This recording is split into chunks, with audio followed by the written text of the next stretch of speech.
So matapos nga pong kontrahen ang Japanese monster na Oya Inoue ang naging pahayag ng angas ng Pinas General Casimero na magtutuos daw silang dalawa sa December sa Saudi Arabia sa pamamagitan ng paglalabas ng pahayag sa media na hindi daw sila lalaban ngayong taon at bagkus magpapahinga na lang sila at paghahandaan ang mega showdown laban kay Jesse Bam Rodriguez sa susunod na taon ay tila agad nga pong bumanat si Cuadro Alas kay Inoue. Ayon kay Casimero ay chicken lang daw sa kanya ang pagong na si Inoue. Balagbag daw ito sa kanya. Bukod dyan ay nagbigay din ito ng mensahe kay Inoue na tandaan umano nito na mga bata lang ang natatakot sa monster. Inuulan naman ng batikos ngayon si Inoue sa Philippine boxing community. Gawa ng napaghahalataan na umano na natatakot talaga ito kay Casimero nang dahil sa biglaang pagdesisyon nito na wag na lang lumaban ngayong taon. Saktong-sakto daw kasi ang naging desisyon nito noong bigla nang pumasok si Casimero sa eksena bilang number 4 contender para sa kanyang pinanghahawakan na WBO Super Bantamweight belt. Lalo pat ang original na plano talaga ni Inoue ay magsagawa muna ng isang activity fight ngayon bago tuluyang sumaba kay Rodriguez sa susunod na taon.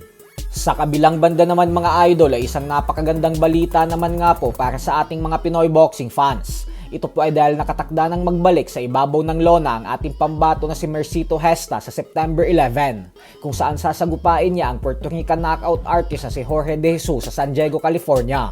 Matinding laban po ito para sa ating pambato, lalo pat may record si De Jesus na 14 wins with 10 knockouts at 2 talo lamang. Habang si Mercito Gesta naman ay bagamat minsan ang lumaban sa world title fight, ay may edad na po ito ngayong 38 anyos. Tapos isama mo pa dyan na mahigit 3 taon na ang nakakalipas magmula ng huling beses siyang sumampa sa ibabaw ng lona. Sa huling laban niya noong taong 2023 ay nakatapat niya ang current WBC lightweight world champion na si William Cepeda.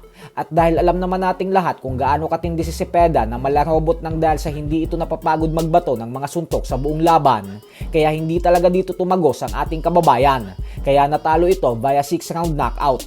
Ganun pa man ay suportahan at ipagdasal po natin si Gesta sa paparating niyang laban at sana ay makuha niya ang tagumpay.